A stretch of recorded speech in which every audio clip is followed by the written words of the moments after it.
Hello and welcome to EGW Writings Tech Tips. I'm your host, Darryl Thompson. We're going to continue today our series on learning how to use the EGW Writings 2 app on my iPad. In particular, we're going to learn how to add and delete and hide a language in my library. So on here, you can see that I have open my home screen. In the top left-hand corner is my library. And when I tap on my library, and if I've been in the app and using it before, it'll come back to the language screen. Now, if I have only got one language installed, like English, and I want to skip this screen in the future, I can actually tap on the little hide icon there. And if I ever want to bring it back, it says hide new language. So you can see that when I tap on the hide or show, it hides and shows that screen.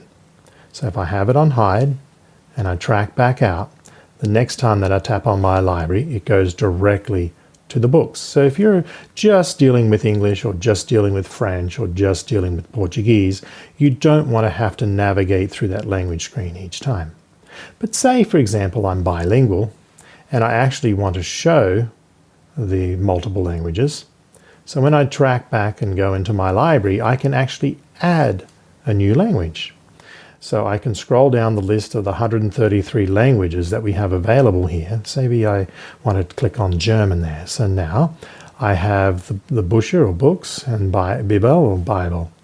Now when I come back here, you'll notice that there's no books added. You go, oh, what happened? Well, to actually have the language show up, you actually need to go ahead and download a book while you're in here for it to show up.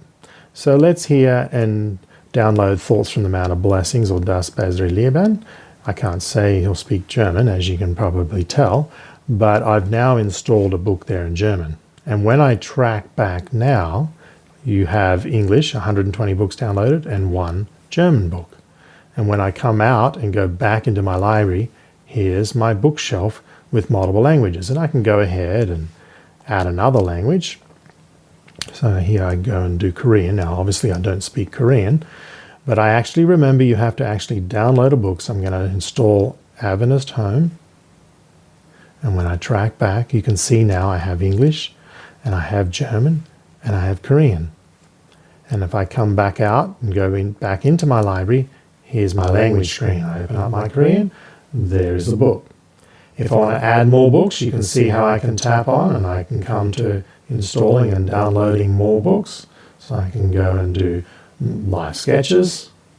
And now I'm going to have 2 books in Korean.